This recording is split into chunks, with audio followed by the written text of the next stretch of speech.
do a report. Right. So we've got Perfect. So Ms. Pugh, Mr. Jeffries has been appointed to represent you. He's just been given, he's trying to get caught up real quickly on all the information and the discovery in your case. I'm going to reset your case so that he can get all of that. Once he gets it, he'll be out there to go over it with you, and we'll see if we can get an announcement at the next court date. Respectfully, Your Honor, I do not agree to comply with any of the appointed court agents, considering that their first duty is to the state. I understand. We've had this conversation before. Conflict of interest, and for the record, I'll be representing myself. So if you want to represent yourself, there's some things. Ms. Pugh, stop talking over me. If you want to stop talking over me, if you want to represent yourself, then there is a process that we have to go through, and we'll do that today. If that's what you want to do, we'll get your case set for trial and we'll go forward that way. It is highly inadvisable for you to represent yourself. Lawyers have many, many years of training. They understand the law. They understand how a trial works, because here's what happens. When you're in a trial and you represent yourself, you're expected to know and follow all of the rules of evidence, all the rules of procedure. And so you're really at a disadvantage if you don't know those things. And so you have to do everything just like the assistant district attorney would. And if you don't, you're going to be in front of a jury, and it's going to show, and it's just not going to be, it usually does not work out in your benefit. But I have to go through with you some questions first before we do that. And then if you still want to do that, then there's a couple of things couple of options, and we'll go over those as well. Okay. So I am supposed to ask you, I'm going to go through these questions. I need you to answer them if you want to represent yourself, because this is required. All right. So have you ever studied the law? Okay. Have you ever represented yourself before in any kind of criminal matter? Okay. Do you understand the charges against you?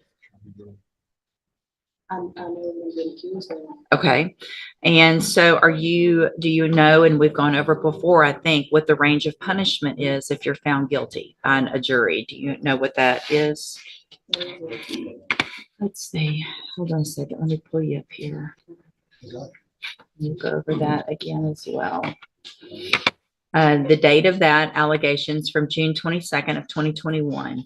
And what that means is if you're found guilty, that the range of punishment that the jury could give you is between 2 years as a minimum punishment up to 10 years in prison, anywhere in between. Do you understand? And did you answer out loud just for the record? Do I understand? No, I don't understand. What do you not understand about that? I don't understand, Your Honor. So here's the thing. If you want to represent yourself by law, you have to be able to understand these things. Otherwise, I've got to appoint an attorney for you. So you can't just say, I want to represent myself because I don't like the attorney or I don't like the process. This is the process that you're in. You live in Texas, you live in the United States. This is the law that applies to your case. So what do you not understand about the range of punishment if you're found guilty? And I'd be glad to explain it. I don't understand because I have no idea anything wrong.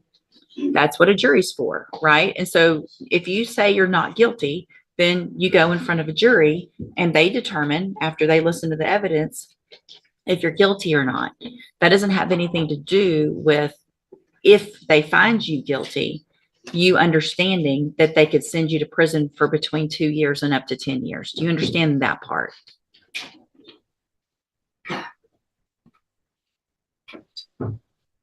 What are you, yes or no?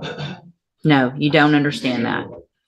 So, Ms. Pugh, it's my understanding, I'm not going to allow you to represent yourself because you don't understand the law and the process. So we're on question number 4 out of 15 that I'm supposed to ask you. So Mr. Jeffries is going to stay on your case. I don't care what you want at this point. You can't do it. All right, you can go back with the bailiff. I'm done. Go back with the bailiff. Go back with the bailiff.